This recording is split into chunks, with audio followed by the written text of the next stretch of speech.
Ladies and gentlemen, God is good.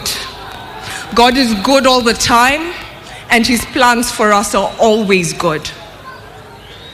His plans are especially good for those that love him, and my father loved him, and my mother loved him, and I loved him. So even though I cannot make sense of the events that happened this week, I give God praise. And his praise will not leave my lips because he is good.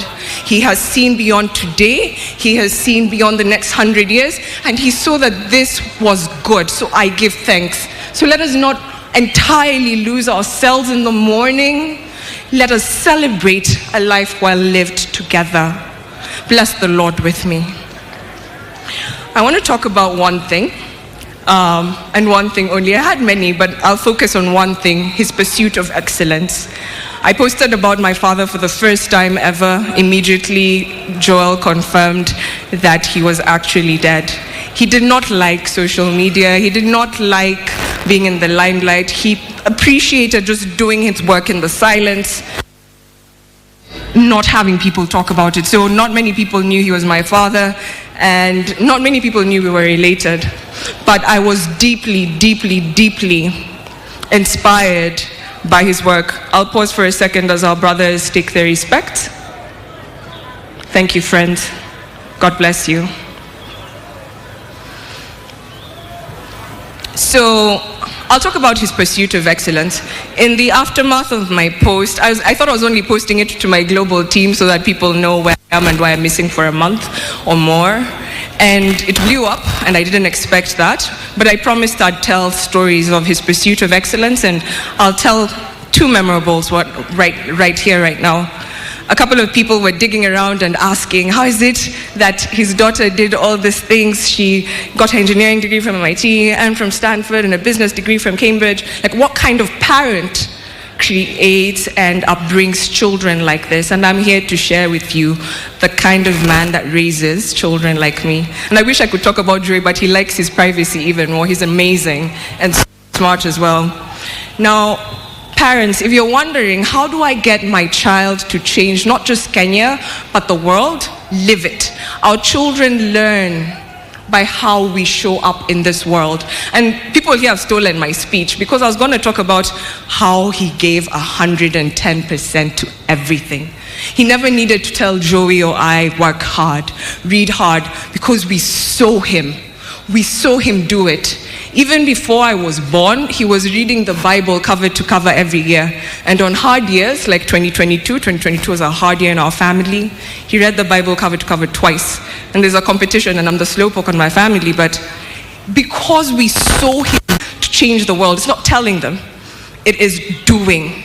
And because he never used to talk about his reading of the Bible, he actually just used to show it. Now, when we talk about his work and his pursuit of excellence, he worked as if he was working for God. He had an audience of one. Anything he was doing, he was working for God and God alone. And we saw it.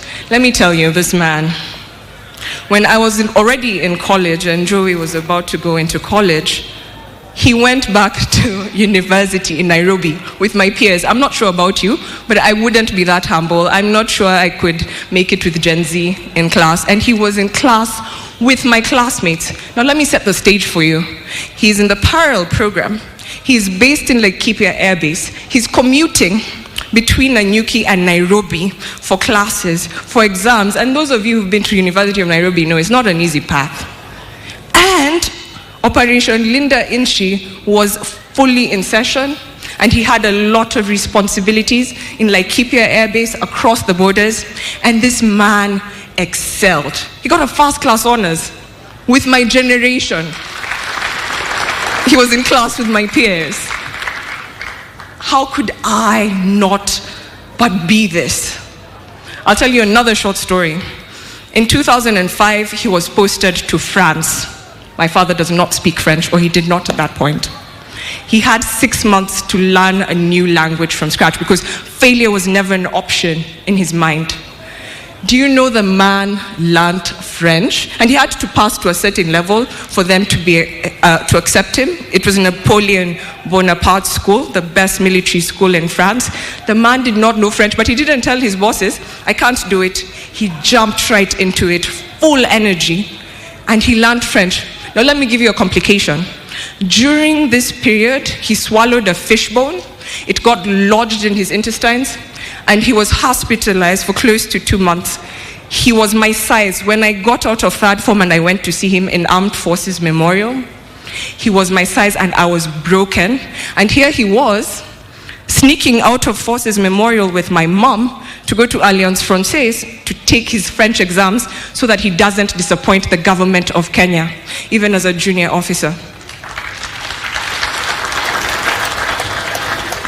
He made it. He passed that level that was needed. He did his postgraduate diploma, and he made excellent leaders and friends from around the world, which is why he's getting so many messages. He met a lot of them in that school, and they were reaching out to us, and they've been so supportive. Actually, before I forget, Kenya Defense Forces, you all have been my family since my birth, and I'm so grateful for the love, support, care you've shown for me, Joey, Mom, and the rest of the family in this period. I'm so grateful. My heart is filled with so much thanks for you. Public servants, distinguished guests, you all have been so caring. We so appreciate you. So, if you leave with only one thing from what I have said today, please pursue excellence. Pursue excellence and work as if no one else is watching you but God, because then your reward is in heaven. Hakuhitaji cheo kuongoza. He didn't need the title to lead. That's why he rejuvenated Military Christian Fellowship with Mheshimiwa Jeff King'ang'i over there. That's why he found himself leading Habitat for Humanity Kenya, even when there's not. He was always giving his good ideas. He had so many ideas for the country. That's why he was busy planting millions of trees with the forces under his fierce influence. He's planted so many trees for Kenyans. He had such a big heart for this nation. In closing, I'll tell you of his love for Kenya and his loves that you haven't heard of before. He had a big love for his family. He took me to school. Every day he was in the country for all of my elementary school. He loved his family. Fathers, show up for your family because your presence makes a difference. Even now at my big age, he would still show up for me at the airport. He would show up and take me shopping. He would show up and go bowling with my son and my brother. He would show up and just be very present and loving. He would tell Mom, his wife of 40 years, I love you and I'm so grateful that I get to come home to you after this hard day. You make it bearable. He loved us so dearly. So please love your families and give your all. If all of us can just take a bit of this and give our all to the country, our country will be fast-forward in no time. And I look forward to carrying on that legacy with my brother, who will give his love letter to the people of Siaya, Alego, Kisumu, and the people of this land. Joey, please come up. Thank you all.